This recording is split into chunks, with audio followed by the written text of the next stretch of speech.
Les aventuriers de l'étrange. Louis Bénédy sur Sud Radio. Cette semaine, le monde catholique a célébré le 150e anniversaire des apparitions de la Vierge à Lourdes, apparitions qui ont débuté exactement le 11 février 1858. Bonsoir et bienvenue dans Les Aventuriers de l'étrange sur Sud Radio. Un livre vient d'être publié par deux journalistes justement sur ce sujet, Baudouin et Chapas et Jean Omnes, c'est le nom des deux journalistes et le titre du livre, Les archives secrètes de Lourdes. Baudouin et Chapas, bonsoir. Bonsoir. Merci de venir me rejoindre dans Les Aventuriers de l'étrange. Vous allez nous servir de guide dans ce méandre des archives que vous êtes allés consulter. Alors, les archives secrètes de Lourdes, c'est évidemment un titre très accrocheur, et je serai complet quand j'aurai donné le nom de l'éditeur, c'est aux éditions privées, voilà qui est fait. Mais est-ce que vous avez fait des découvertes réellement inattendues ?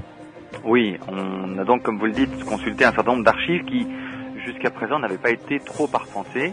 Le clin d'œil est évidemment un clin d'œil aux archives secrètes du Vatican, ouais. puisque c'est ainsi qu'on nomme le service de documentation qui est au Saint-Siège. Mmh.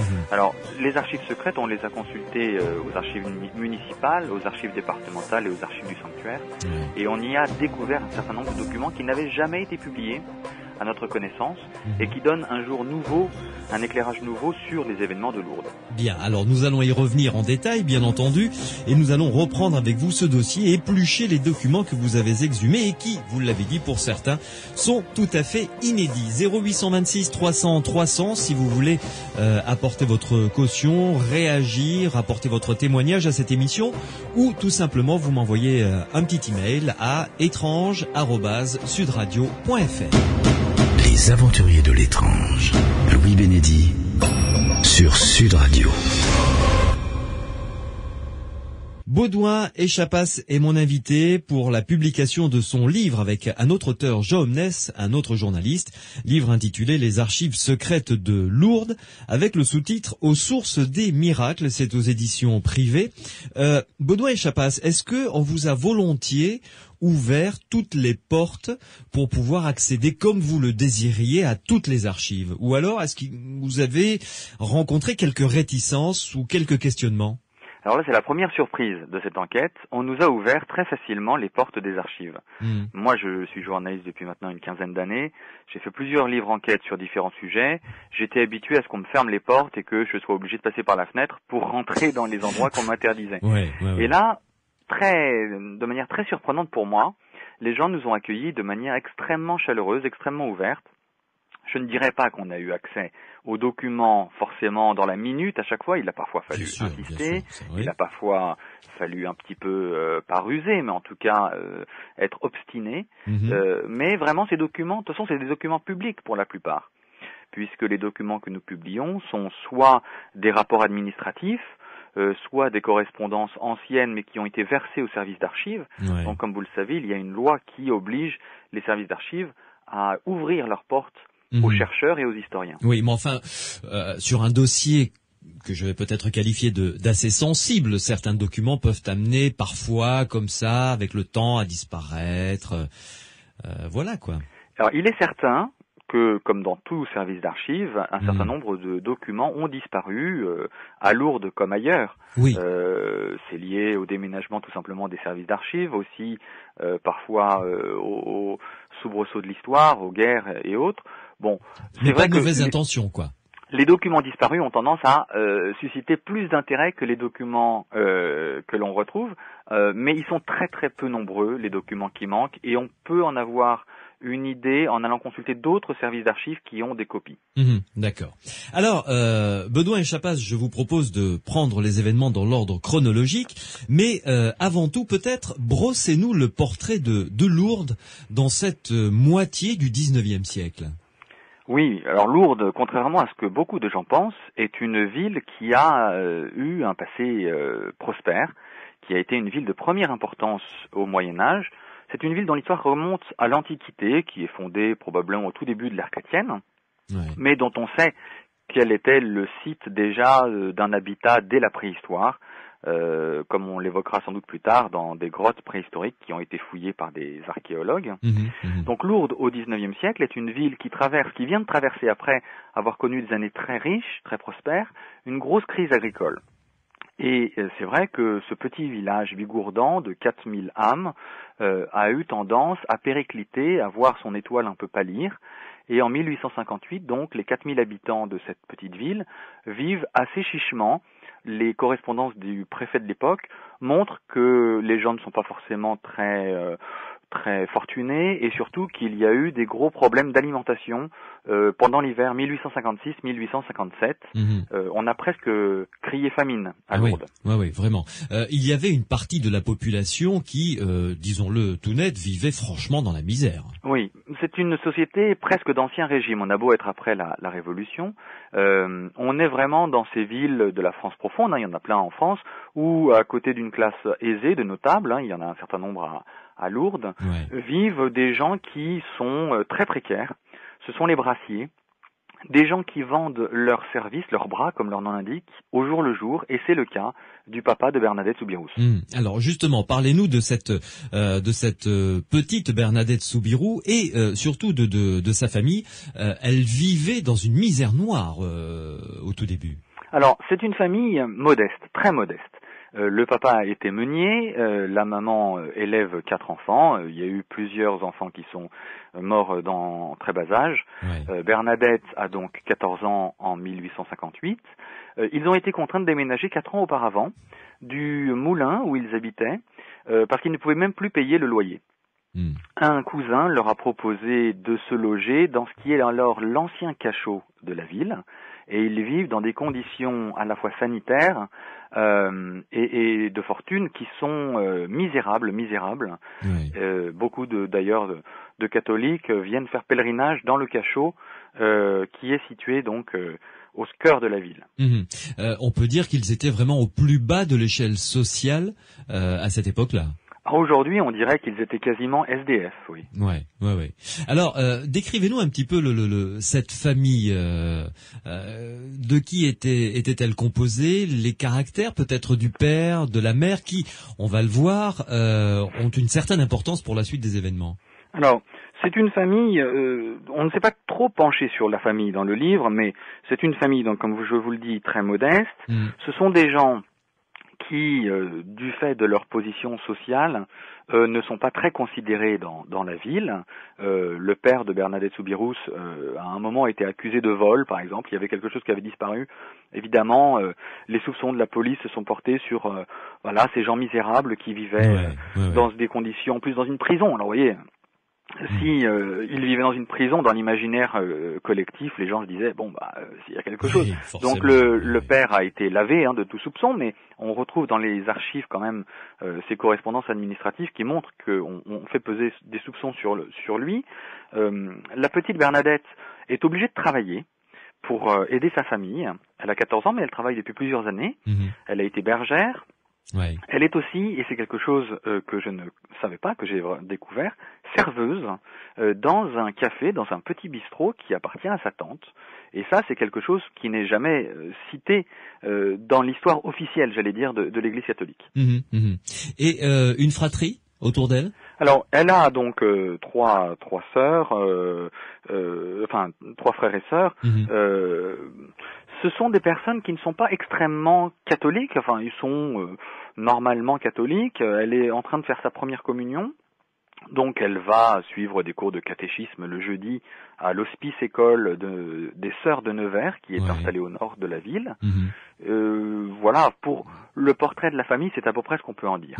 Alors, Bernadette Soubirous a eu sa première vision un 11 février, ce qui explique les célébrations, évidemment, de cette année. Nous sommes en 1858. Racontez-nous dans quelles circonstances. Alors, nous sommes le 11 février 1858, en fin de matinée. Bernadette est avec quelques amis. Elle descend le long d'une sorte de petit torrent, là-bas on dit un gave, pour ramasser des ossements.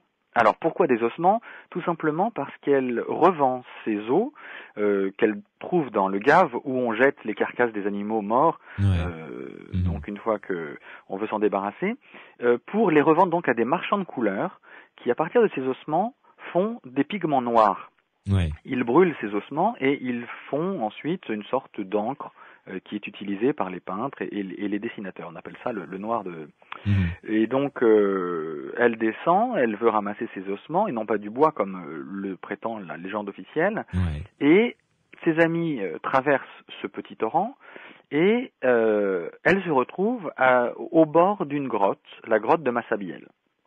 Quelque chose attire son attention. Ce quelque chose, elle le désignera dans les interrogatoires de police sous le mot bigourdan d'Akero, qui veut dire cela, quelque chose qui, en l'état actuel des choses, ce 11 février, est plus proche d'une lueur blanche que d'un personnage féminin. Ouais. Et ça a été tout de suite, je dirais, quelque chose d'important ou plutôt quelque chose d'étrange, mais sans plus. C'est quelque chose qui la saisit. Elle explique qu'elle tombe à genoux, qu'elle se signe. Dans un premier temps, elle ne sait pas si c'est une apparition plutôt maligne ou plutôt divine. C'est une grotte, il faut considérer que c'est une grotte sur laquelle beaucoup de légendes circulent depuis le Moyen-Âge. C'est un endroit où la population ne descend pas volontiers. Ces légendes sont souvent sombres. On prétend que des fées, voire des sorcières habitent dans ce coin. Donc, la petite Bernadette est probablement influencée aussi par ces récits. Et au moment où elle voit cette chose, elle ne sait pas encore ce que c'est. Et elle peut imaginer, enfin c'est ce qu'elle expliquera par la suite, elle peut se demander si c'est une manifestation du diable ou d'une divinité. Et alors, l'intérêt de votre livre, entre autres, c'est que l'on peut lire, par exemple, la première déclaration faite par Bernadette Soubirous à la police que vous avez retrouvée. Et là, on y apprend plein de choses, et notamment, évidemment pour cette époque-là, c'est vrai que c'était très courant. Bernadette Soubirous, donc, ne savait ni lire ni écrire, et elle raconte justement ce qu'elle a vu. On voit donc, on le vit presque de l'intérieur. Oui, l'objet de notre livre, c'était vraiment de revenir aux sources. Vous l'avez dit, le sous-titre, c'est aux sources des miracles, c'est aussi aux sources du mystère. Ouais. On voulait vraiment revenir au texte. Et ces premiers textes, les premiers qui évoquent ces apparitions, ce sont d'abord les journalistes comme vous. C'est donc d'abord un article paru dans la presse locale, le Lavedan. Ouais. Mais immédiatement après cet article, c'est la police. La police, en la personne du commissaire Dominique Jacomet, qui est originaire de la région, il est né à Argelès, juste à côté, et qui, à l'époque, a 36 ans et qui reçoit la petite Bernadette, parce qu'il a bien conscience que ce que raconte cette jeune femme est de nature à troubler la paix. L'ordre public. Parce que dès le lendemain, des gens vont commencer à affluer vers cette grotte. Et vous le savez aussi, dès le mois de février, des milliers de personnes vont se grouper devant cette cavité rocheuse en attendant que se manifestent de nouvelles apparitions. Et alors, vous avez ça m'intrigue. Il y a des annotations que vous avez retrouvées qui ne sont pas sur la version finale, des annotations du commissaire. Oui. Alors, il faut aussi imaginer la machine à écrire, c'est tout bête, mais elle n'existe pas. Oui, c'est vrai. On est en 1858. Ouais. Tous les rapports administratifs sont écrits à la main. Et ils sont écrits en plusieurs versions. Il y a des brouillons et il y a des versions finales au propre. Ouais. Dans notre souci de toujours revenir aux sources, nous avons consulté évidemment les brouillons. Et sur certains de ces brouillons, en tout cas sur le brouillon de l'interrogatoire de police que le commissaire Jacomet a réalisé le 21 février 1858, figure une mention qui n'a pas été portée sur la version finale, où finalement on voit Dominique Jacomet penser à haute voix. Et dire qu'il a donné des conseils à Bernadette Soubirous et il lui a demandé de ne plus continuer ses visites à la grotte. D'une certaine manière, il est un petit peu sorti de son rôle donc d'officier de police, en ce sens que il était chargé d'abord de recueillir le témoignage de cet enfant, et là il lui demande de ne plus y retourner. Ouais. Et c'est peut-être pour ça qu'il n'a pas porté cette mention sur la version finale de son rapport, parce qu'il pensait être peut-être sorti de son rôle. Et dans cette mention, il lui dit de ne plus y retourner parce que il lui dit c'est une hallucination, ça arrive, etc. Bon, très bien. Mais il note aussi, alors là, c'est une autre écriture. Vous signaler est-ce le greffier qui l'a rajouté ou mais en tout cas elle dit, Bernadette Soubirous, en pleurant à chaudes larmes, je vous demande une grâce, papa et maman sont de l'autre côté, il faut que vous leur défendiez de me forcer à aller à la grotte, j'en suis fatigué, je ne veux plus y aller. Oui, c'est l'unique moment où... C'est très lourd de sens et peut-être de conséquences cette phrase quand même. Alors c'est vrai que c'est pour cela qu'on a été très très prudent et qu'on a souligné le fait que l'écriture et l'encre changeaient à ce moment-là parce que ce passage laisse entendre finalement que cet enfant est manipulé par ses parents qui lui demanderaient de se rendre donc à Massabielle. Encore une fois, il n'est pas dit, enfin Bernadette Soubirous par la suite a toujours nié le fait que ses parents l'avaient forcé.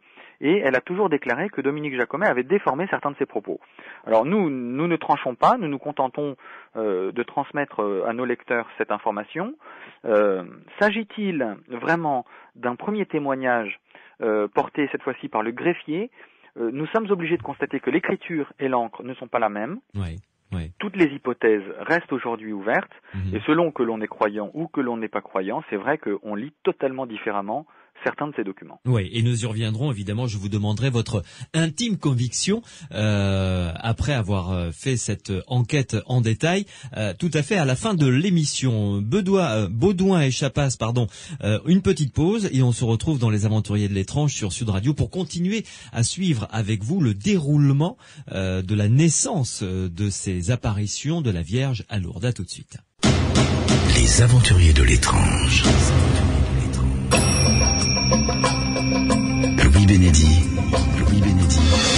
sur Sud Radio. Les archives secrètes de Lourdes, parues aux éditions privées. Deux journalistes ont enquêté très longuement pour nous livrer finalement le fruit de leur travail avec énormément de documents inédits pour quelques-uns, rares à consulter pour la plupart. Baudouin et Chapas et Jean Omnes, ce sont les deux auteurs de ce livre. Et Baudouin et Chapas est mon invité ce soir dans Les Aventuriers de l'étrange sur Sud Radio. Baudouin et Chapas, après cette première vision du 11 février 1858 par la petite Bernadette Soubirous, 14 ans à cette époque-là, donc nous sommes à Lourdes, les choses s'emballent ensuite très rapidement, étonnamment rapidement. Oui, déjà les visions se multiplient. Sa première vision a eu lieu le 11, d'autres visions vont suivre le 14 et le 18 février. Et comme ces apparitions ont lieu souvent le jeudi, enfin le 11 tombe un jeudi, le 18 aussi, et que c'est jour de marché, la nouvelle se propage extrêmement vite. Elle se propage d'autant plus vite que dans la région, il y a eu déjà beaucoup de phénomènes semblables. Quand je dis beaucoup, il faut être quand même relativisé. À 40 kilomètres de Lourdes, à une cinquantaine de kilomètres plutôt, à Montoussé, quelques années auparavant, il y a eu une série d'apparitions. Au Moyen-Âge, à 60 kilomètres de là, à Bétharram, il y a eu également des apparitions. Donc les habitants sont familiers de ce genre de manifestations et la nouvelle va vite gagner Tarbes, la grande ville voisine, d'où des calèches, des voitures à cheval vont converger vers Massabielle. Est-ce qu'on peut pas faire quand même un parallèle sans vouloir me faire l'avocat du diable, c'est le cas de le dire en plus, dans cette émission. Ces apparitions ont lieu jeudi, jour de marché, donc jour d'affluence. En termes de marketing, comme l'on dirait aujourd'hui, c'est très bien vu. Vous voyez, il y a quand même toujours des éléments assez étonnant. Alors, il y a des coïncidences. Pour ne pas dire suspicieux, mais étonnant. Il y a des coïncidences heureuses. Là-dessus, il ne faudrait pas penser que toutes les apparitions ont lieu le jeudi. Par exemple, celle du 14 février n'est pas un jeudi. Donc, c'est vrai qu'il y a des éléments qui favorisent la propagation de la nouvelle. Il faut aussi considérer qu'il y a donc beaucoup d'autres apparitions qui n'ont pas eu le même succès. C'est peut-être parce que ces apparitions sont intervenues dans ce contexte qu'elles ont eu autant de retentissement. Mais il faut considérer aussi qu'il y a d'autres villes où il y a eu des apparitions qui n'ont pas eu lieu les jours de marché et qui sont restées donc plus modestes en termes de développement du sanctuaire. Le journaliste donc du Le Lavedan suit l'affaire de très près évidemment et à travers lui on découvre comment est-ce que cela se passait exactement. Elle avait une sorte de rituel, Bernadette Soubirous, lorsque l'événement ou le phénomène se produisait. Oui, le rituel est chaque fois le même. On est souvent le matin. La jeune femme arrive, elle garde le silence, elle s'agenouille, elle est souvent porteuse d'un chapelet, chapelet qu'elle avait acheté quelques années auparavant justement au sanctuaire de Beth-Aram que nous venons d'évoquer. Ouais. Elle porte le regard sur une petite niche rocheuse qui est située en haut à droite de la grotte et où a été installée en 1864 une statue représentant son apparition, statue dont elle dira d'ailleurs qu'elle ne ressemble absolument pas à la jeune femme qu'elle avait aperçue pendant ses apparitions. Ouais. Et c'est vrai que les gens font silence autour d'elle, se recueillent. De temps à autre, Bernadette est prise de soubresauts, les yeux fermés ou les yeux ouverts. En tout cas, elle semble atteinte d'une forme d'extase. Tous les observateurs montrent qu'elle rit, qu'elle sourit, qu'elle a des inclinations du corps, enfin toutes les descriptions, à défaut de pouvoir décrire, si vous voulez, les apparitions, parce que Bernadette est la seule à les voir, les gens décrivent de manière très fouillée la manière dont elle se comporte, ouais. Et c'est ce qui est tout à fait touchant d'ailleurs dans les documents que nous publions. Alors, attardons-nous juste quelques instants parce qu'on reviendra sur un rapport qui a été livré par 3 médecins un peu plus tard, à qui on a demandé d'examiner Bernadette Soubirous. Là, le journaliste dit, ses lèvres remuent comme si elle parlait, elle a ri aussi, mais d'un rire bref, brisé, nerveux. Ça fait penser quand même à une sorte de mini crise de nerfs ou quelque chose d'approchant en tout cas. Alors, sur les lèvres qui bougent, ça peut être aussi une forme de récitation de prière ou de discussion intérieure. Voilà. Bon, sur le rire nerveux, encore une fois, notre démarche n'est pas du tout de porter un jugement. Je vous dirais en conclusion ce que je pense du phénomène, mais je suis très respectueux des fidèles de croyants qui vont à Massabielle et je n'entends pas leur dire c'est n'importe quoi, c'est une légende totalement infondée. Bon, je suis obligé de constater les faits parce que c'est notre démarche, une démarche historique et nous décrivons les choses au plus près. Elle rit. L'interprétation de ce rire peut être diverse. Certains diront effectivement, comme vous le dites, le mot nerveux le laisse entendre que ça peut être une forme, entre guillemets, d'hystérie, mais ce mot va énormément choquer les fidèles et ne reflète pas la réalité décrite par les documents que nous publions. Alors, en ce qui concerne la gendarmerie, elle s'en mêle très rapidement, parce que, comme vous le disiez au préalable, là, il y a danger de perturbation de l'ordre public. Or, étonnamment, tout se passe très calmement. Oui. Là, c'est l'autre chose qui nous a surprise, Jean Omnès et moi, c'est à quel point l'administration de l'époque avait pris au sérieux ces événements. Moi, au départ, je pensais naïvement que l'État allait ignorer dans un premier temps, puis tenter de lutter contre l'Église catholique, qui à l'époque est une forme de pouvoir assez puissant. Bien sûr. Ce que je remarque, c'est que les fonctionnaires de police et de gendarmerie lourdais font tout pour empêcher qu'il y ait des accidents. Revenons en arrière. Imaginons une grotte qui aujourd'hui est aménagée avec une esplanade devant, des escaliers, des rampes d'accès pour les handicapés. Il faut bien se mettre en tête qu'à l'époque, ce sont des rochers escarpés, dangereux, coupants. On peut tomber dans le gave. Le chemin est extrêmement étroit. Quand il pleut, c'est glissant. La police et la gendarmerie, leur première hantise, c'est qu'il y ait des accidents. Et donc, ils vont essayer d'endiguer le flot de pèlerins et ils vont s'affoler un petit peu justement devant la foule qui converge vers Massabielle. Ouais. Et on peut citer un chiffre parce que vous citez des chiffres évidemment au fur et à mesure que la nouvelle se répand. Le 2 mars, par exemple, plus de 1500 personnes viennent assister aux apparitions. Évidemment, il n'y a que la voyante, comme on la qualifie dans ces cas-là, Bernadette Soubirous, qui voit quelque chose et les autres personnes ne voient rien, mais 1500 personnes, c'est énorme pour cette époque.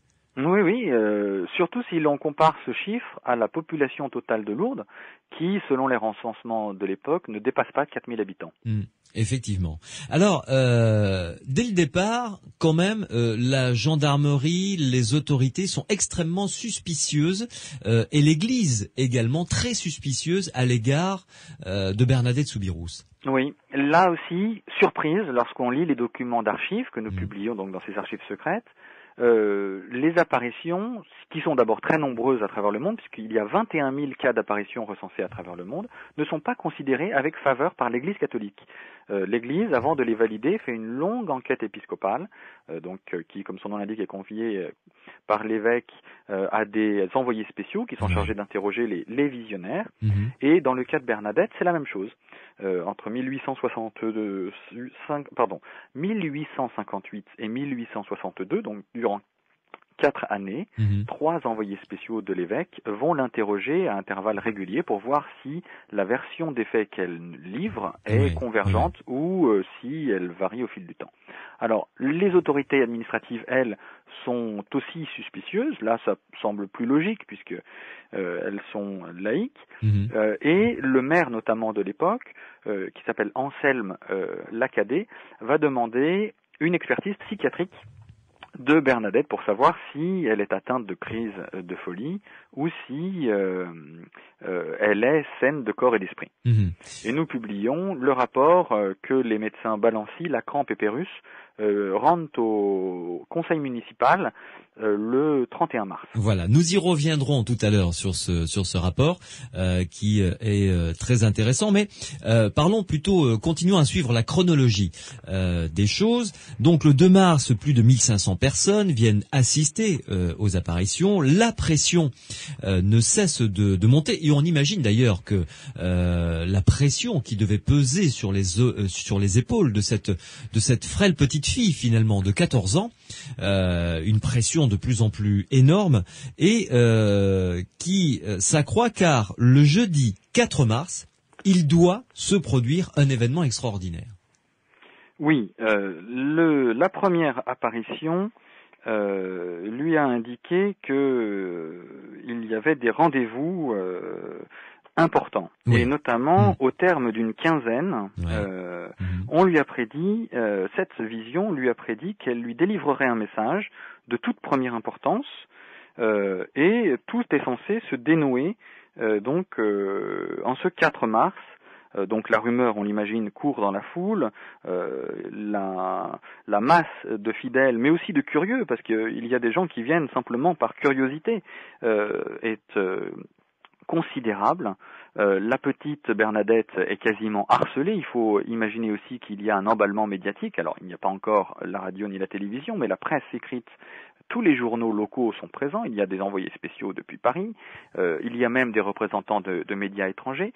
La chose a pris une ampleur complètement inattendue et franchement saisissante quand on relit les documents. Et alors, que se passe-t-il ce 4 mars précisément ?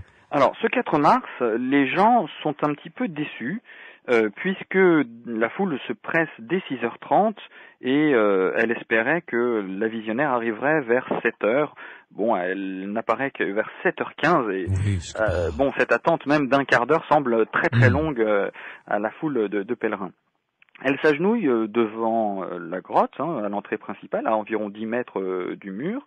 Elle allume un cierge, elle fait le signe de croix, elle récite son chapelet, et puis ses yeux, comme d'habitude, se portent fixement sur l'ouverture supérieure qui correspond aux cavités intérieures de Massabielle. Et là, elle va réciter 2 fois son chapelet.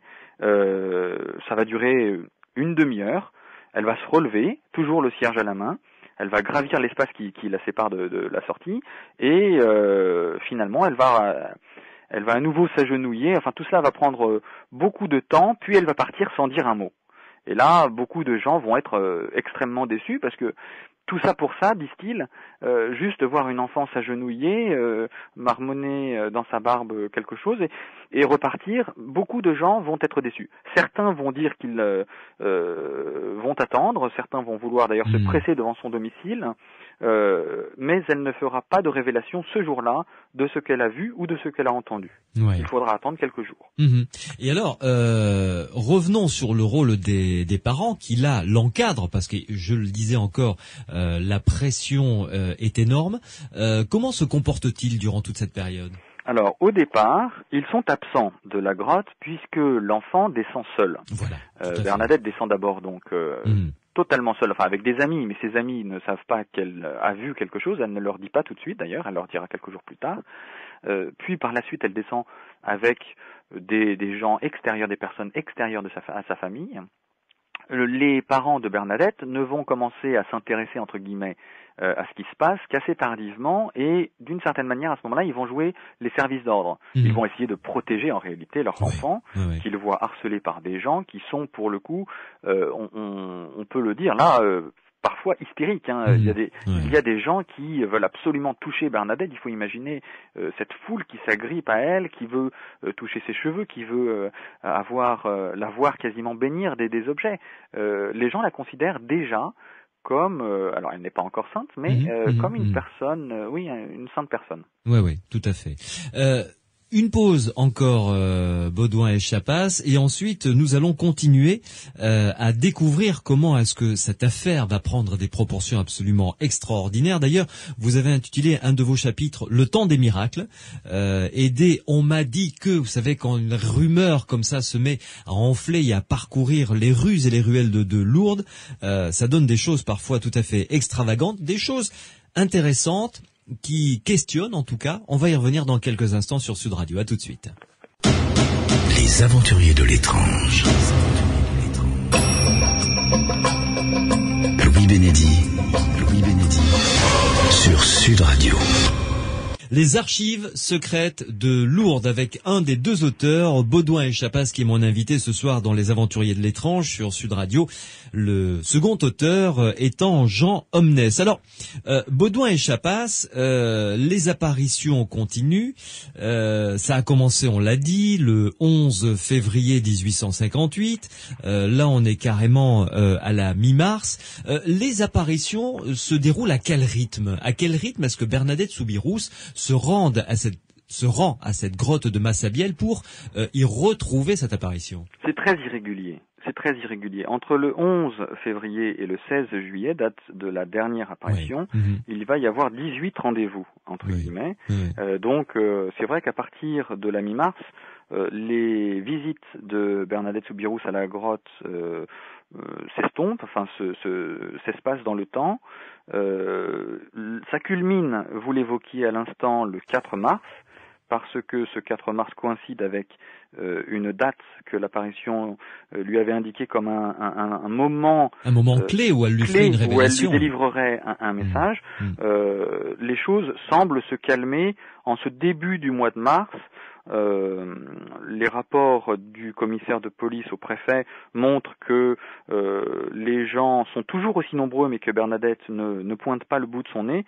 Et c'est assez drôle d'imaginer qu'à l'époque, le maire pense que si Bernadette ne retourne pas sur les lieux, les gens vont se lasser et finalement cesser de se rendre à Massabielle. Et c'est ce qu'il veut d'ailleurs, clairement au départ. C'est ce qu'il aimerait bien, parce que c'est vrai que ça lui cause quand même beaucoup de tracas. Il dort peu, il est très inquiet, il voit des gens inconnus venir dans sa commune, ça provoque vraiment des angoisses.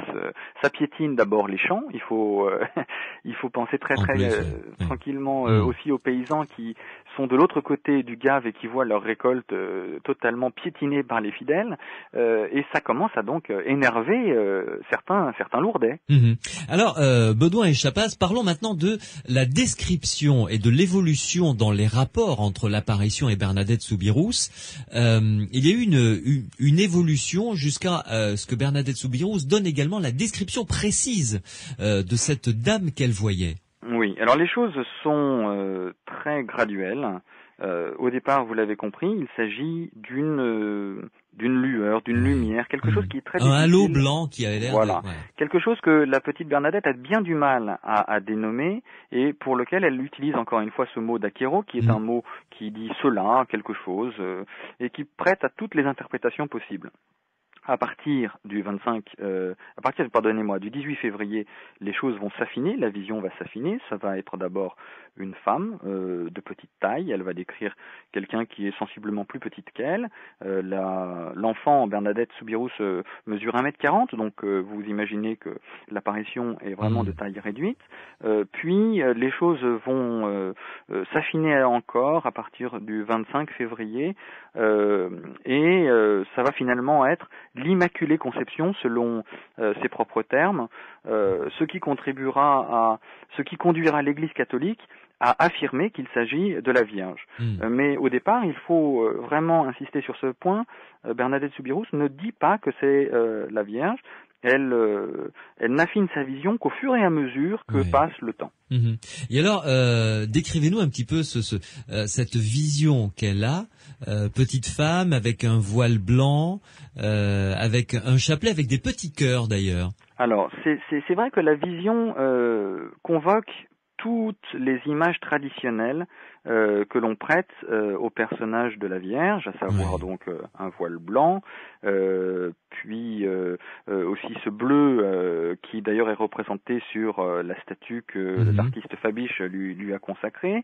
Elle a effectivement ce chapelet, elle a des petites chausses jaunes avec des roses dessus, et c'est vrai que cette image est à la fois entre guillemets naïve et donc elle prête à beaucoup de moquerie de la part des gens qui ne croient pas, et elle est aussi très conforme à l'image que l'Église catholique véhicule à l'époque de la Vierge. C'est la représentation classique, je dirais, c'est un vrai de la cliché. statuaire qu'on retrouve dans les églises catholiques très nombreuses dans la région de Lourdes, et qui sont pour la plupart, il faut là aussi pointer cela, dédiées à la Vierge. Le culte marial dans la région de Lourdes est très ancien. On a découvert dans les documents avec Jean Omnes qu'il remontait, on pouvait le dater précisément au 8e, 9e siècle. Il y a une légende à l'époque qui met en scène Charlemagne et qui donc raconte que la ville de Lourdes est placée sous la protection de la Vierge. Il y a un certain nombre de lieux de culte qui sont dédiés à Notre-Dame et le culte vraiment de la mère de Jésus est très très important dans la vallée du Lavedan. Avant de passer au temps des miracles, parlez-nous de l'abbé Peyramal, qui est le curé de Lourdes et qui lui est aux premières loges pour le coup. L'abbé Peyramal donc est le curé de Lourdes. Il y en a plusieurs. Il y a aussi l'abbé Pomian qui est le confesseur de la petite Bernadette. Mais le curé Peyramal, l'abbé Peyramal, est très embêté par ce qui arrive. Là, c'est à nouveau une surprise dans les archives.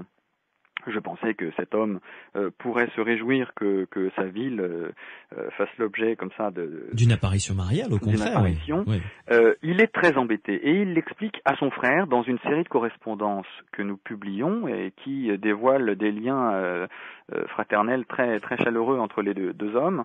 Et il lui confie son embarras et vraiment ses doutes. Comment faut-il faire toute chose qu'il ne peut pas confier à Monseigneur Laurence, son évêque, qui est son supérieur hiérarchique, et avec lequel il entretient une correspondance, mais plus neutre et plus, on va dire, administrative. Oui, quasiment, oui, tout à fait. Et alors, parlons maintenant donc de ce que je vous disais, le temps des miracles. Forcément, on ne pouvait pas passer à côté, évidemment. C'est vrai que la population est dans l'attente de quelque chose. Jusque-là, il faut vraiment se mettre en tête que seule Bernadette a vu la Vierge. Donc les fidèles qui l'entourent, ils la croient pour certains sur parole, d'autres doutent, mais la foule est dans l'attente vraiment d'un miracle qui pourrait confirmer les prodiges qui se sont déroulés selon les dires de Bernadette Soubirous. Alors plusieurs histoires se mettent à circuler dans la population et toutes rapportent que des choses surnaturelles se produisent à Massabielle. Alors, ces choses surnaturelles, ce sont évidemment, dans un premier temps, des signes. On raconte, par exemple, qu'une colombe a plané au-dessus de la grotte, est venue se poser à l'emplacement de l'apparition, puis a touché le front de la petite Bernadette. On prétend que, revenant de la grotte, Bernadette Soubirous a touché, embrassé une jeune aveugle qui, donc, du coup, s'est remise à voir. Et tous ces événements sont souvent des déformations de choses qui sont réellement arrivées, mais qui ont été magnifiées d'une certaine manière par la rumeur, parce que c'est vrai que c'est l'homme qui a vu le loup. C'est à chaque fois que quelqu'un répète le récit initial, il ne peut s'empêcher d'ajouter du merveilleux. Ouais. Et même les fonctionnaires de police, même les gendarmes, les plus laïcs à l'époque, et c'est pour ça que ce livre aussi nous a beaucoup amusés, quand ils reproduisent les rapports administratifs, ils recopient le plus scrupuleusement possible les déclarations initiales, mais de temps en temps, il y a un petit ajout.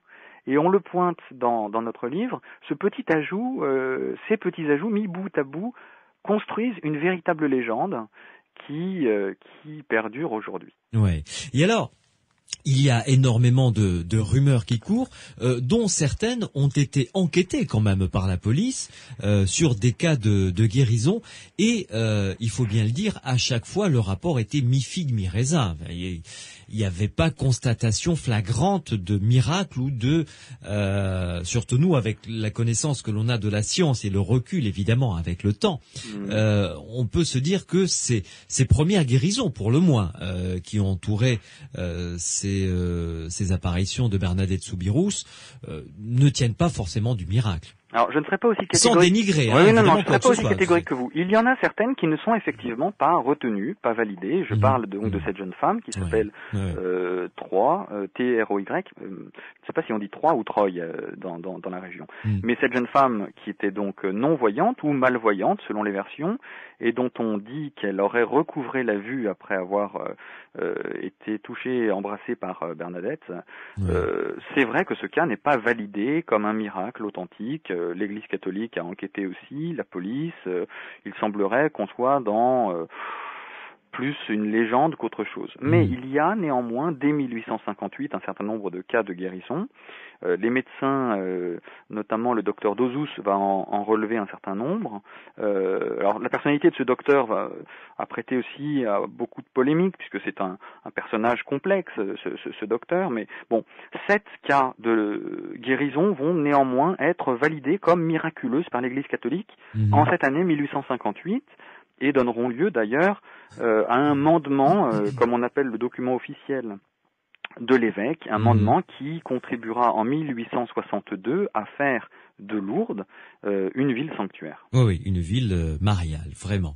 Et alors, une chose que l'on n'a pas évoquée jusqu'à maintenant, qui est pourtant élément essentiel du pèlerinage à Lourdes actuellement, il y a la grotte, bien entendu, mais à côté de la grotte, il y avait et il y a toujours une source qui coulait. Oui, alors cette source, à l'époque, ne coulait pas, d'après les récits qui sont faits et que nous avons retrouvés encore une fois dans ces archives, ce serait Bernadette Soubirous qui aurait donc creusé avec sa main la terre et qui aurait mis à jour cette source. Ce qui est sûr, c'est que de nombreuses sources sont connues dans la ville depuis la plus haute antiquité. On a retrouvé un certain nombre de ruines de temples romains qui montrent que la plupart de ces sources étaient d'ailleurs placées sous la protection de divinités bien connues des spécialistes du monde latin, et donc qui montrent aussi qu'il y avait à la fois donc des sources auxquelles on prêtait des vertus déjà thérapeutiques à l'Antiquité à Lourdes. Et vous publiez d'ailleurs, ces sources ont été scrupuleusement analysées.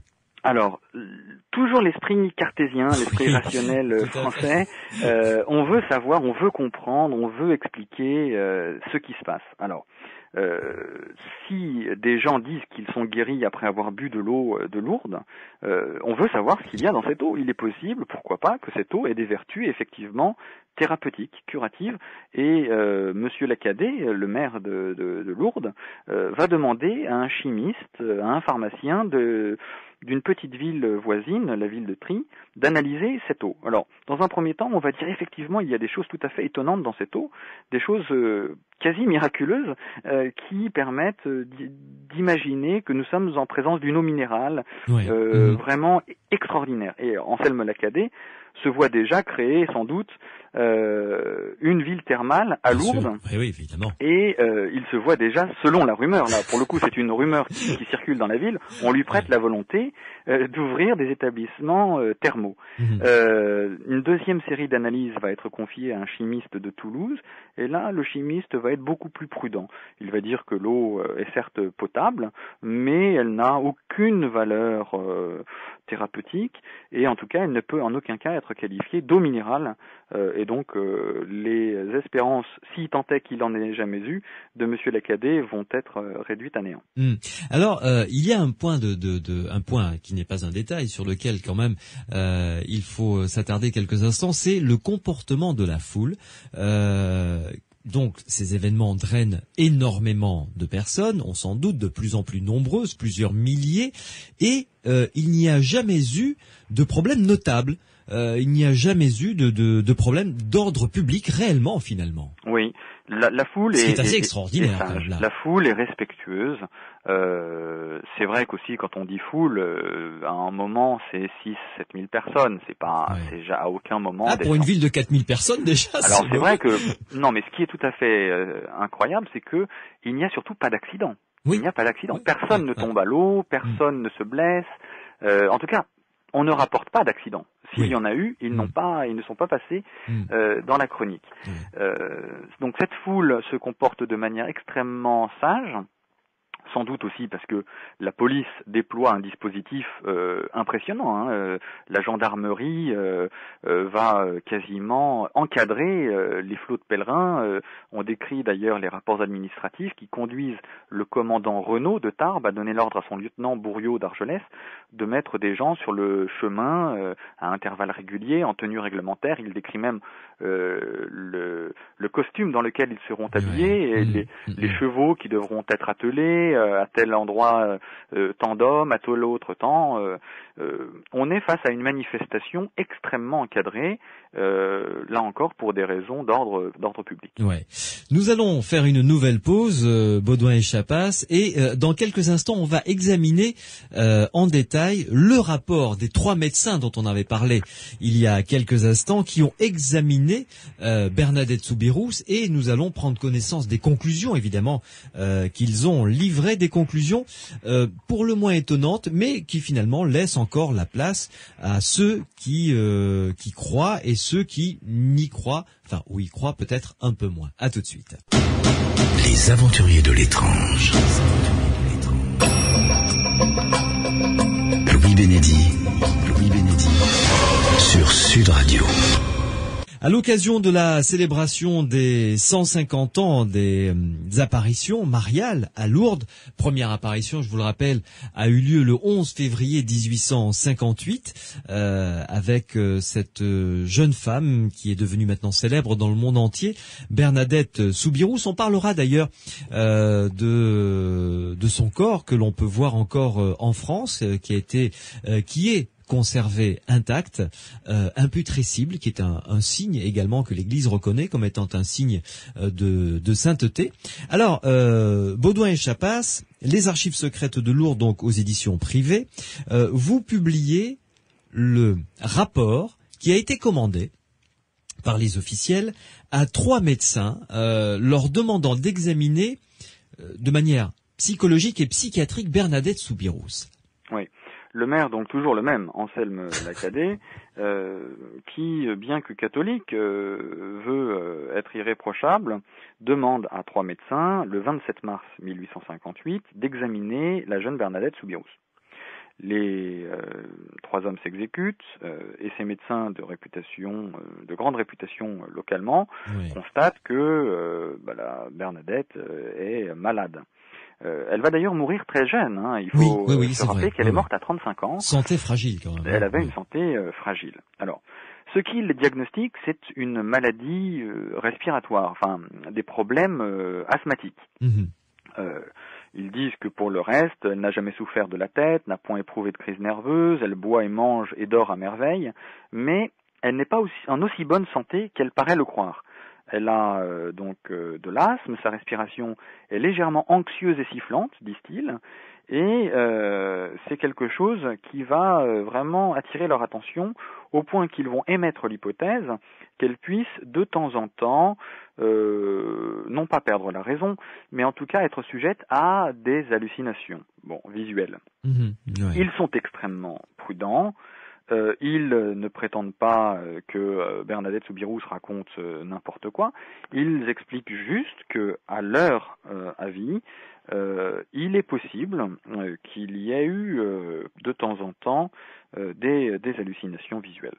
Alors, cette exaltation, ils parlent eux d'exaltation, ne leur paraît pas inquiétante. Ils ne demandent pas à ce qu'elle soit hospitalisée, ni qu'elle suive un traitement particulier.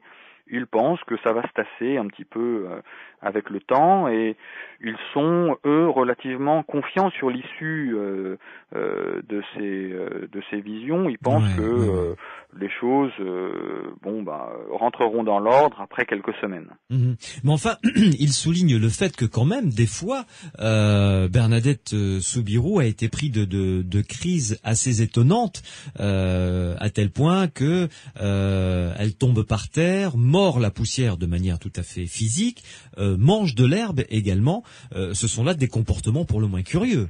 Ce sont des comportements curieux qui sont rapportés par l'ensemble des observateurs qui assistent aux scènes, et qui sont interprétés, là encore, très différemment selon que l'on est croyant ou selon que l'on est non-croyant. Les croyants voient là des actes de contrition, le fait que elle obéit à l'apparition qui lui demande effectivement de manger de l'herbe ou de baiser le sol en signe d'humilité. D'autres y voient des manifestations, en effet, de délire et de quasi, entre guillemets, possession. Ça, c'est tout à fait différent selon qu'on est catholique croyant ou selon qu'on est observateur totalement incroyant.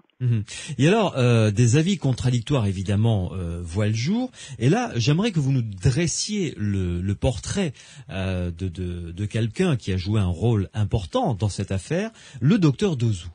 Oui. Qui lui alors s'est retourné complètement. Mais d'abord son portrait. Alors ce docteur, c'est donc l'un des notables de la ville. C'est un docteur qui s'est longtemps occupé de l'hospice local, qui est en conflit avec la municipalité depuis qu'il a été, on dirait aujourd'hui, licencié. Les raisons de ce licenciement ne sont pas clairement établies aujourd'hui. Différentes versions circulent. Les rapports administratifs montrent en tout cas qu'il lui est reproché un certain nombre de comportements qui sont non conformes et qui ne permettent pas de continuer à travailler avec lui. Donc cet homme qui au départ était extrêmement suspicieux face aux apparitions, qui donc est sans emploi, souligne ses détracteurs, va changer son fusil d'épaule et va devenir l'un des plus ardents défenseurs d'abord des apparitions, puis il va être l'un des avocats des miracles. C'est lui qui va par exemple constituer un certain nombre de dossiers. Et c'est sur la base de ces observations, de ces petits cahiers, que l'évêque de Tarbes va finalement déclarer qu'un certain nombre de ces guérisons extraordinaires sont de réels miracles. Et l'évêque de Tarbes, qui lui, au départ et assez longtemps, était farouchement contre. Oui, alors même démarche que pour l'abbé Péramal, on est face donc à une démarche très classique dans l'Église. Au départ, les visionnaires sont considérés avec beaucoup de suspicion. Oui.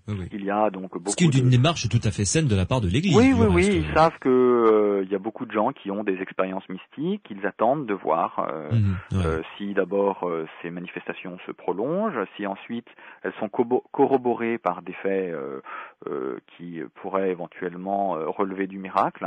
Donc l'évêque qui entretient une correspondance avec le préfet, qui reçoit presque d'ailleurs des ordres du préfet pour éloigner Bernadette de Lourdes, compte tenu de l'agitation de la ville, va suivre les injonctions du préfet Massy et va effectivement demander à Bernadette de ne plus aller à la grotte. Et mieux, il va lui demander d'aller à Cauterets, qui est une ville à côté de Lourdes, pendant quelques jours pour se retirer, histoire que les choses se calment. Ouais. Est-ce que la situation financière, la situation d'habitation de Bernadette Soubirous et de ses parents s'améliore tout de même de manière tangible durant ce laps de temps?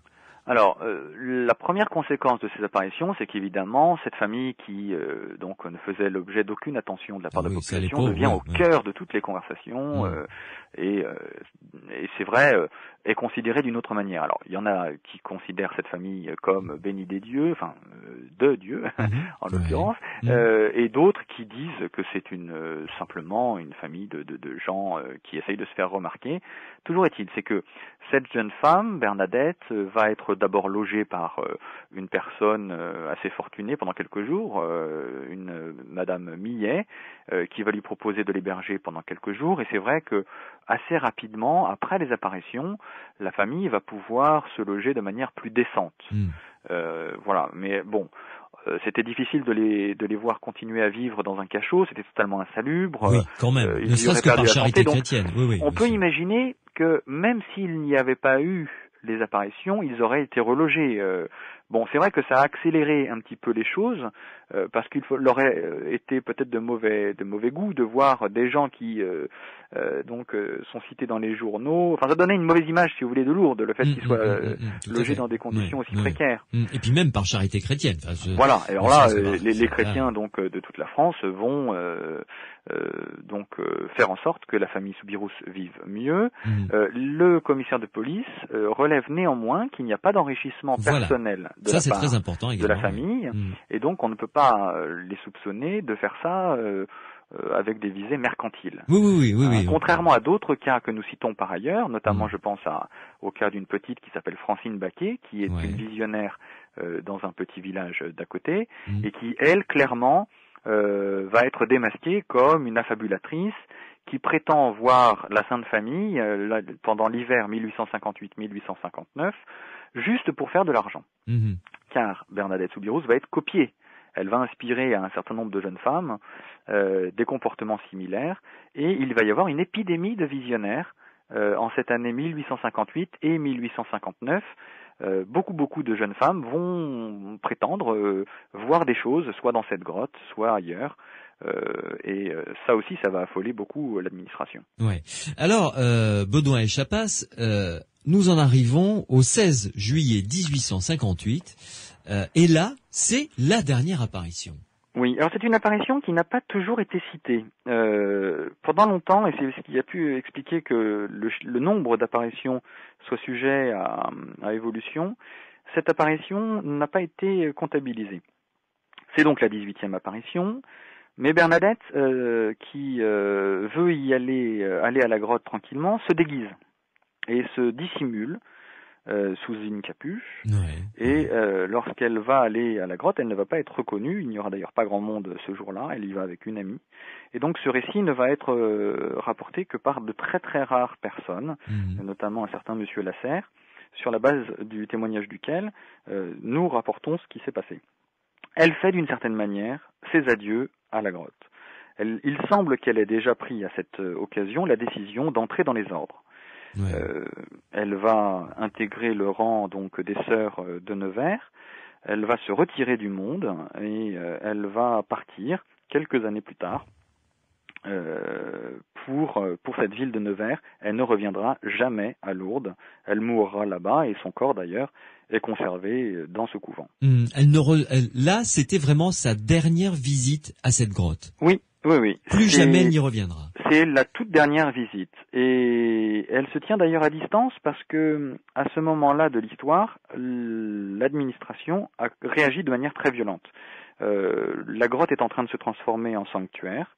Or, pour créer un sanctuaire, il faut une autorisation expresse de l'administration.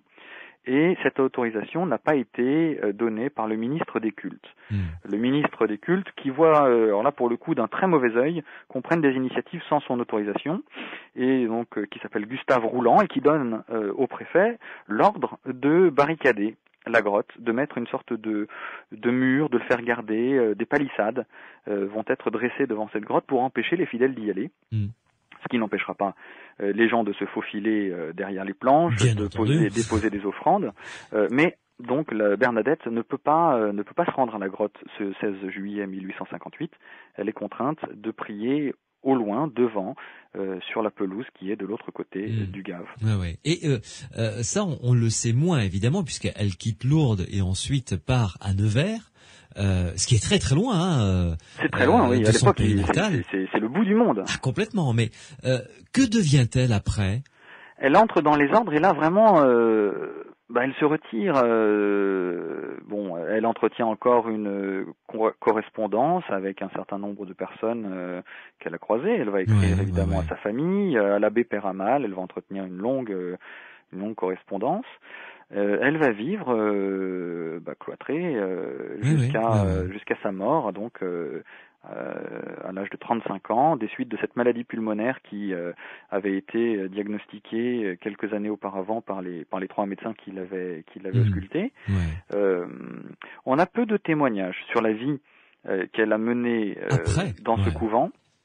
On sait juste qu'elle y a appris à lire et à écrire, puisqu'elle a tenu un journal qui a été publié après sa mort, où elle revient sur l'ensemble des événements qui lui sont arrivés, et où elle décrit de manière très précise, pour le coup, la Vierge, puisqu'elle décrit une femme aux cheveux blonds, aux yeux bleus, enfin quelque chose pour le coup qui ne cadre pas tout à fait avec l'iconographie traditionnelle, mais bon, qui d'une certaine manière traduit quand même cette entre guillemets pureté mariale que évidemment les catholiques prêtent au personnage de la Vierge, mais bon, elle raconte ça à sa manière, les événements qu'elle a vécus. Elle revient sur les interrogatoires avec le commissaire Jacomet. C'est là qu'elle explique que le commissaire a déformé ses propos.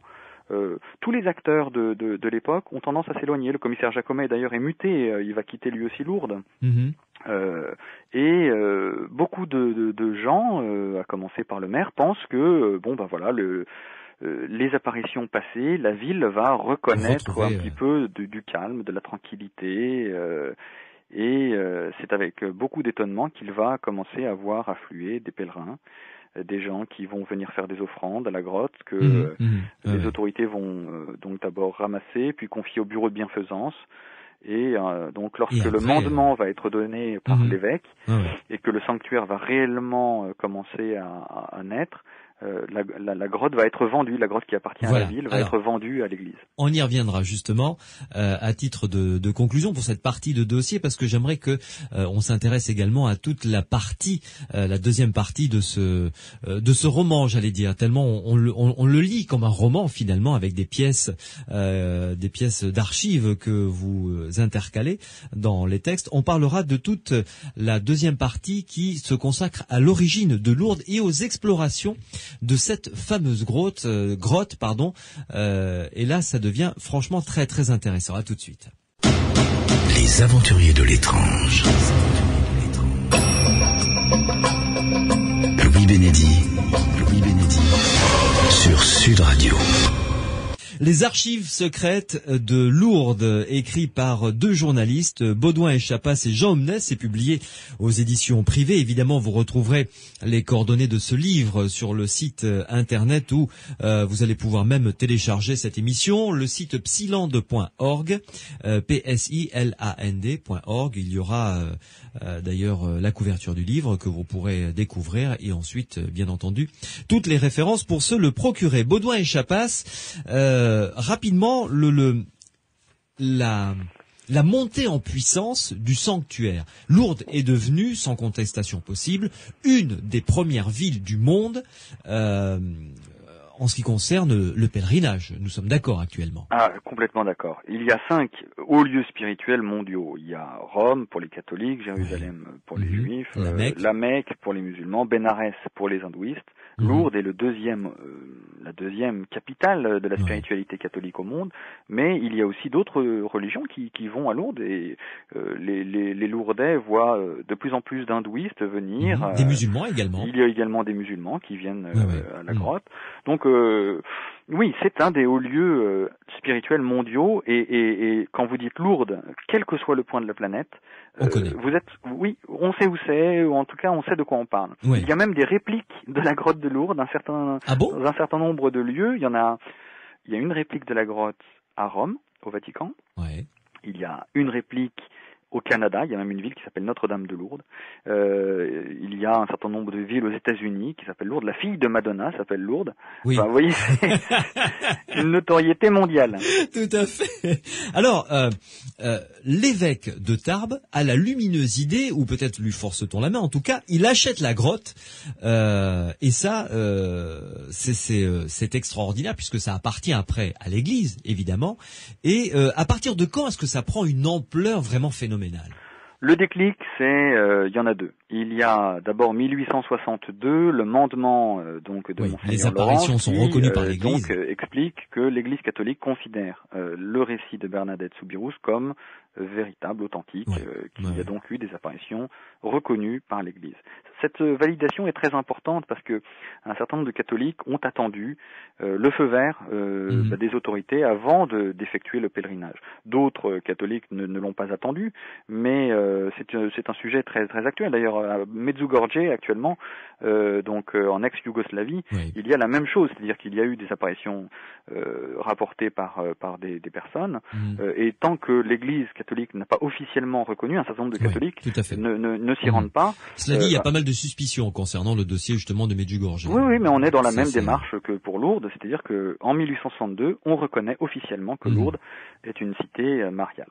Alors, très intelligemment, l'évêque a acheté précédemment, avant que les prix ne flambent, les terrains autour de la grotte. Très bon coup. Et ces terrains englobent donc à la fois la cavité rocheuse, mais aussi un certain nombre de champs autour qui permettent d'édifier assez vite une première église qui va devenir un lieu de pèlerinage, et c'est là le deuxième tournant, surtout après la défaite de 1870. Vous le savez, on perd la guerre contre la Prusse, et un certain nombre... Paris est envahi, je crois, c'est ça? Voilà, Paris donc est occupé. Un certain nombre de catholiques pensent que la France paye alors le prix de son impiété, ou d'une certaine manière doit faire preuve de pénitence, d'esprit de pénitence pour se racheter. C'est le moment où est construite à Paris où est construit le Sacré-Cœur, l'église du Sacré-Cœur. C'est le moment où se développe ce qui deviendra le pèlerinage national. C'est le moment où a lieu le premier pèlerinage dit des bannières, un pèlerinage qui rassemble des représentants de toutes les provinces de France, qui viennent avec une enseigne, une sorte de drapeau, qui sont d'ailleurs ces drapeaux conservés au musée du Trésor et exposés aujourd'hui.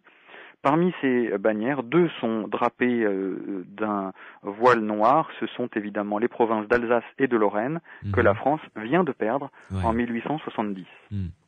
Et c'est vrai que ce pèlerinage des bannières, ce pèlerinage national, va se développer d'autant plus facilement qu'en 1866, le train est arrivé à Lourdes. On est au tout début de l'aventure ferroviaire.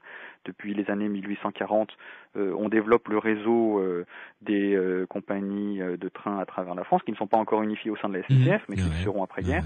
Et en 1866 arrive le premier train à Lourdes, et déjà chargé de pèlerins, ce qui va d'une certaine manière contribuer au succès aussi de ce sanctuaire, c'est la facilité d'accès.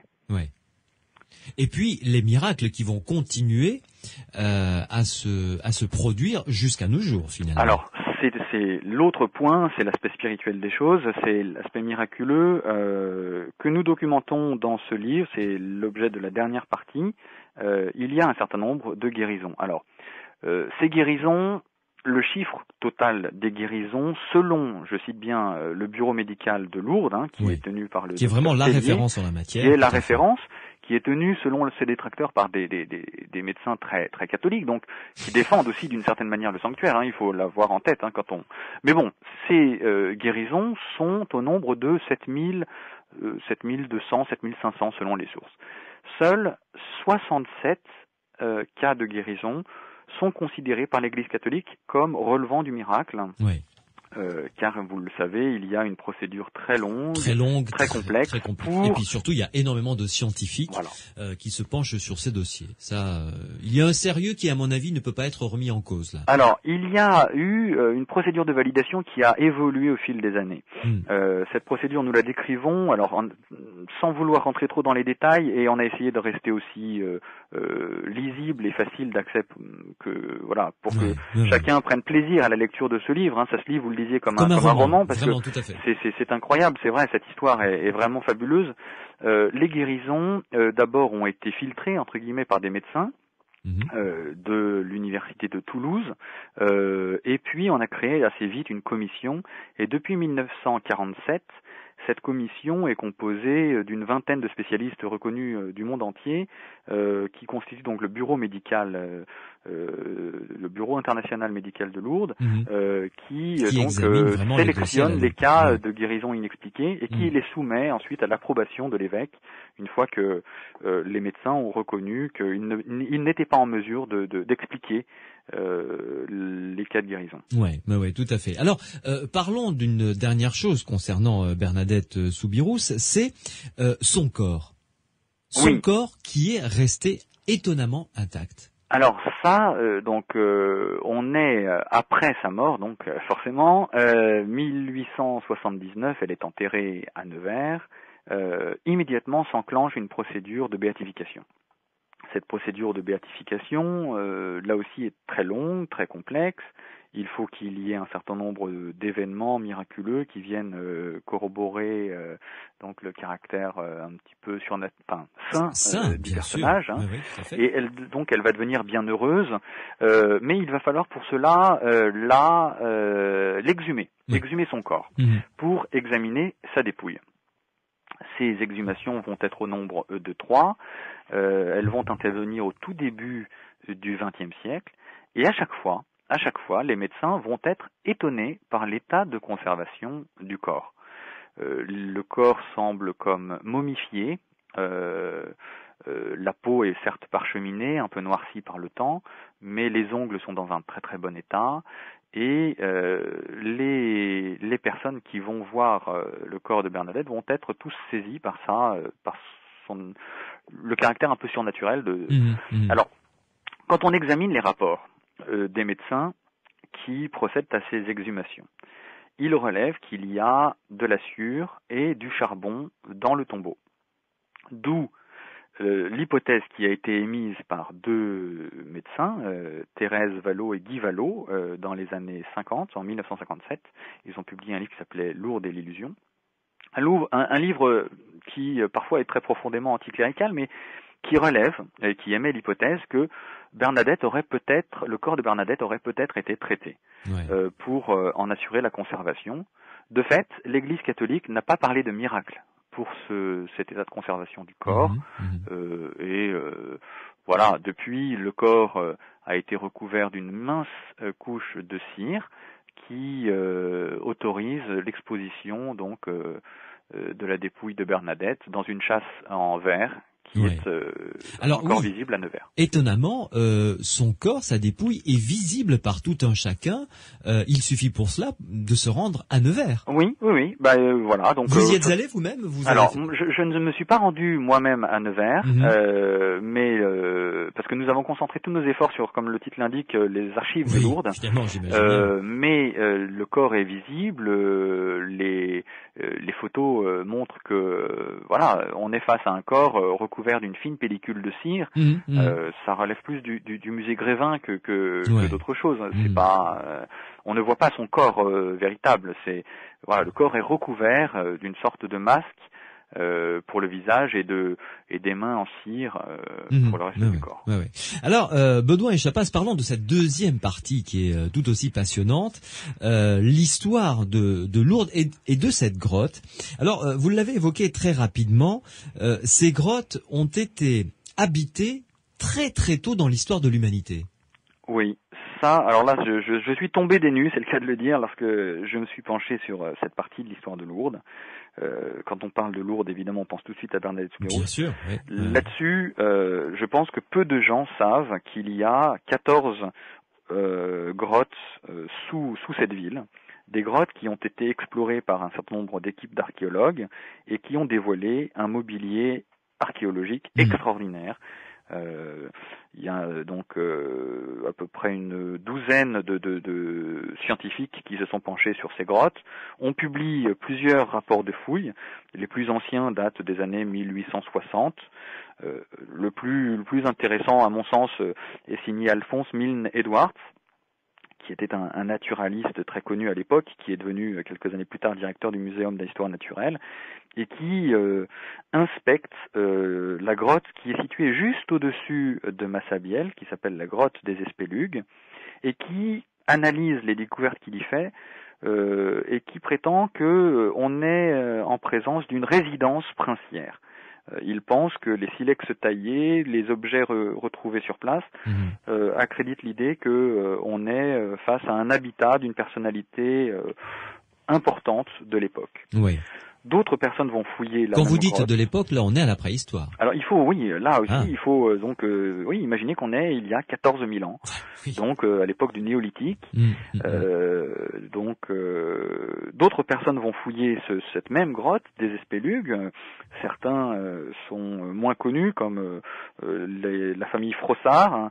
D'autres, comme Eugène Dufourcet, ne sont pas des archéologues à proprement parler. Eugène Dufourcet était juge au tribunal de Lourdes. Mais à l'époque, en 1860, il n'y avait pas réellement d'études d'archéologie, donc tout un chacun faisait ses fouilles et examinait les objets. Et alors, Eugène Dufourcet publie un rapport qui aujourd'hui est un peu décrié par la communauté scientifique, puisque encore une fois, il était magistrat et non pas archéologue.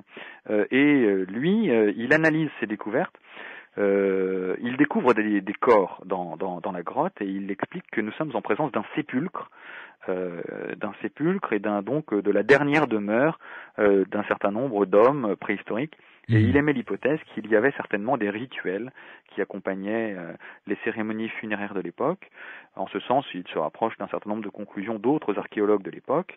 Mais ce qui est assez étonnant, c'est qu'on va retrouver des objets gravés qui vont représenter des sorciers. Et notamment un galet gravé, qui est un archéologue très connu de l'époque. Quelques années plus tard, l'abbé Breuil va décrire abondamment, et nous publions l'intégralité de son rapport.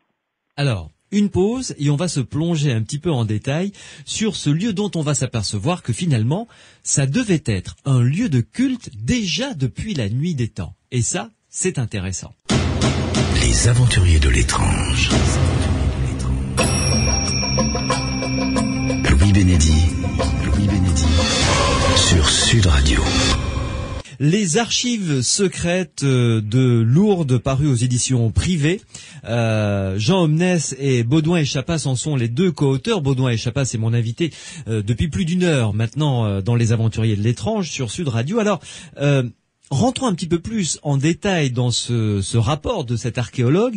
Vous êtes d'accord avec moi, Baudouin et Chapas, pour dire que finalement, là où Bernadette Soubirous, en 1858, a vu des apparitions de la Vierge, c'était un lieu de culte depuis la nuit des temps, finalement. Alors, oui, à une nuance près. Ce n'est pas exactement dans la grotte de Massabielle qu'ont lieu les découvertes archéologiques, mais juste au-dessus, voilà, à 250 mètres en amont. S'il y a eu, par le passé, d'éventuels rites funéraires, de cérémonies dans les grottes de Massabielle. Le mobilier a été emporté par le Gave qui coule donc à son pied et qui de temps en temps inonde d'ailleurs les lieux. Donc on n'a pas retrouvé d'objets archéologiques dans la grotte de Massabielle où a eu lieu les apparitions. En revanche, un petit peu plus haut, dans cette grotte que nous évoquions un petit peu plus tôt, qui s'appelle la grotte des Espélugues, et qui a depuis été transformée elle aussi en lieu de culte, en 1886, des gens décident de faire une nouvelle campagne de fouilles, la toute dernière, parce que l'endroit doit être vidangé de tous les gravats qui l'obstruent. Et donc on sort des monceaux et des monceaux, des tonnes et des tonnes d'objets, des ossements, des gravats, et à l'époque on pense que ce sont de vulgaires cailloux, mais en réalité ce sont des dépôts archéologiques de la plus grande importance que l'architecte du sanctuaire, qui s'appelle Léon Nelly, va inspecter. Il est architecte, mais il voit qu'il y a des objets quand même dans ces tas de gravats qui sont intéressants.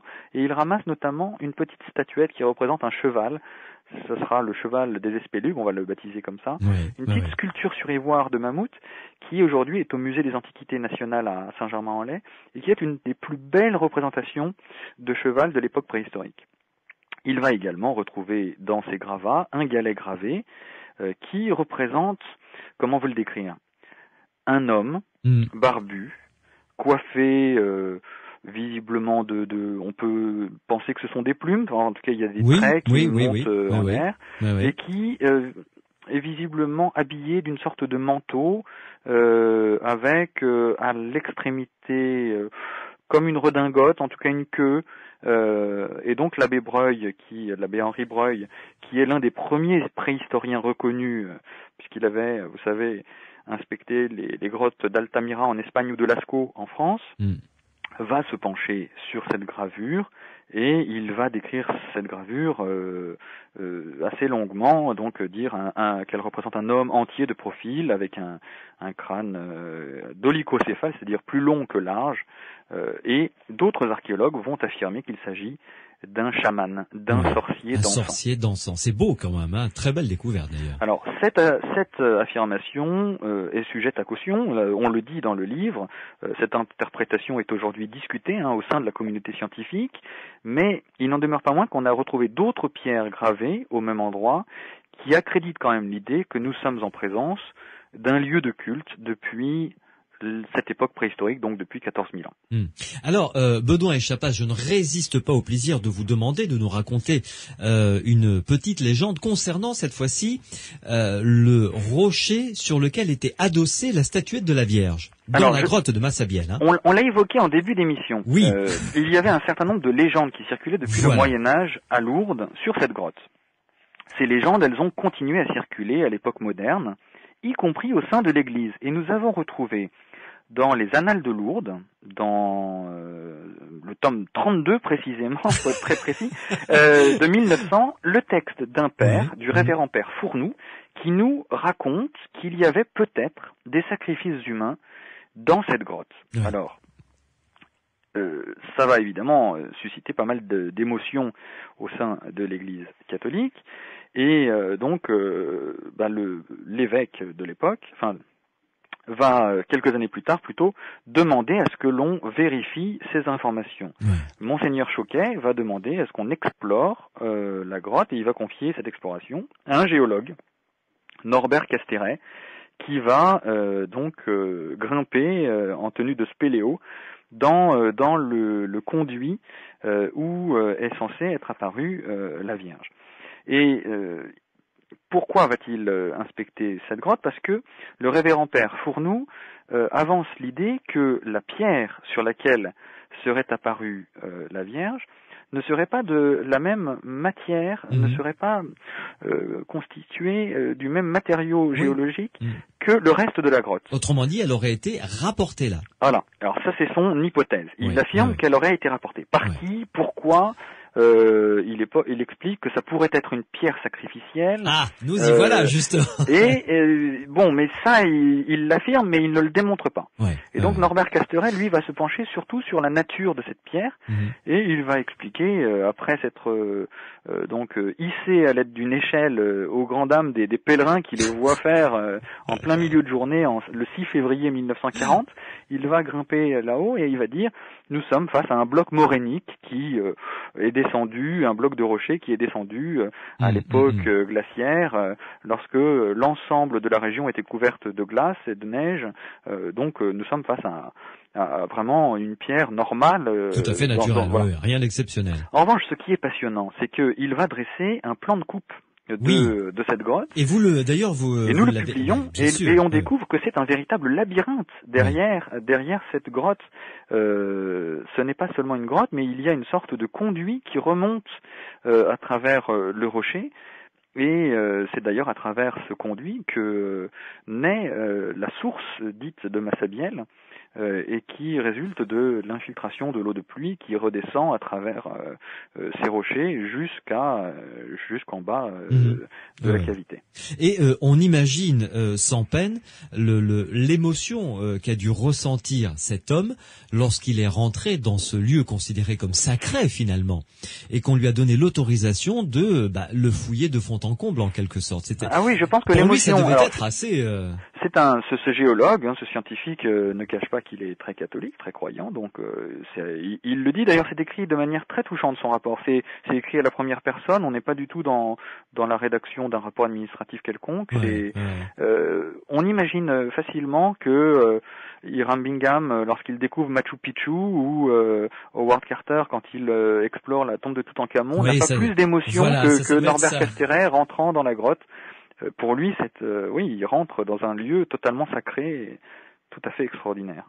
Et alors, vous avez agrandi un petit peu le cercle, vous êtes éloigné de la grotte pour explorer un petit peu l'histoire de Lourdes dans son ensemble, et vous rapportez une énigme, parce qu'évidemment dans les aventuriers de l'étrange, nous sommes friands d'énigmes, vous en doutez, d'une sorte de sculpture, de ferronnerie, on sait pas trop, un petit homme de fer. Oui.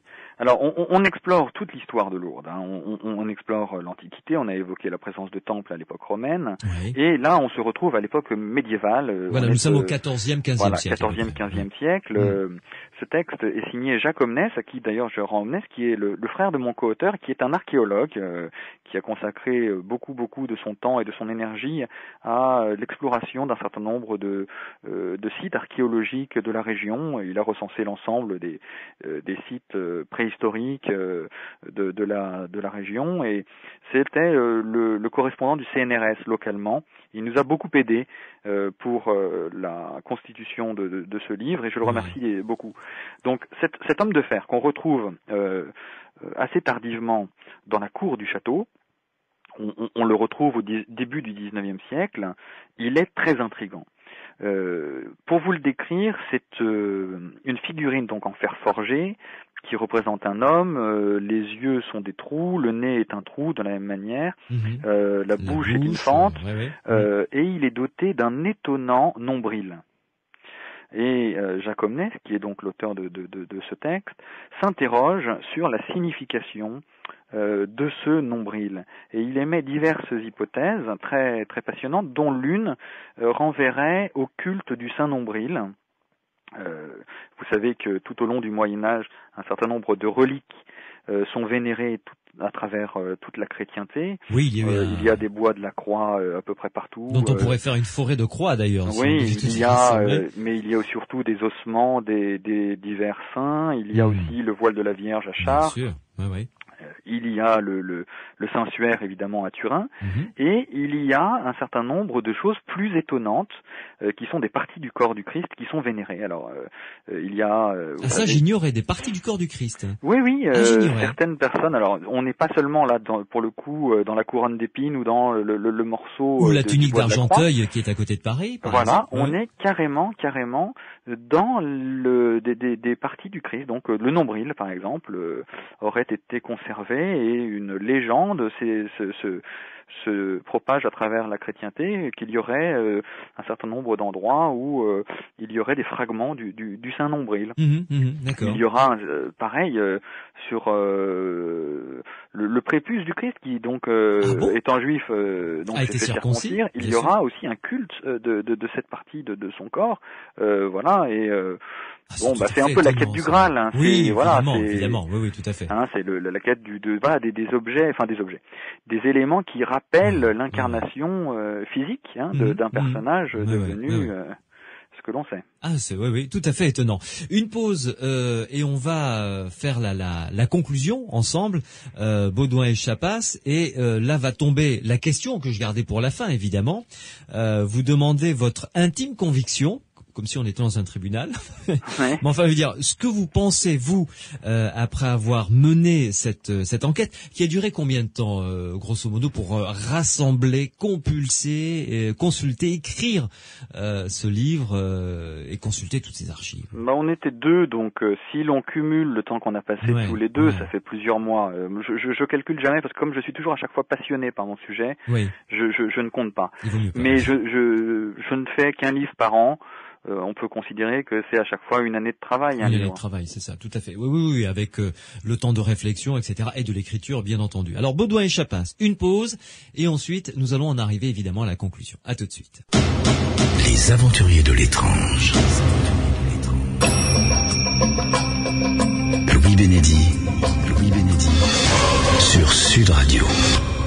C'est la dernière partie de cette rencontre avec un des deux auteurs de ce livre que je vous recommande, Les Archives secrètes de Lourdes, aux éditions privées, le sous-titre Aux sources des miracles. Les deux auteurs sont donc Baudouin et Chapas et Jean Omnes. Alors, Baudouin et Chapas, 1 an de travail, écriture, consultation évidemment de toutes les archives, exhumation de certains documents tout à fait inédits, d'autres pour la plupart assez rares. Vous vous êtes fait évidemment votre propre opinion au sujet de ces apparitions, de ce qu'a vécu Bernadette Soubirous. Il est temps maintenant de nous livrer le fruit de vos réflexions. Évidemment, ça ne concerne que votre avis personnel, bien entendu, que l'on ne retrouve pas d'ailleurs dans le livre. Vous avez tenu à garder quand même une neutralité et à livrer le plus possible les faits, rien que les faits. Oui, ça c'est la religion que je me suis fait.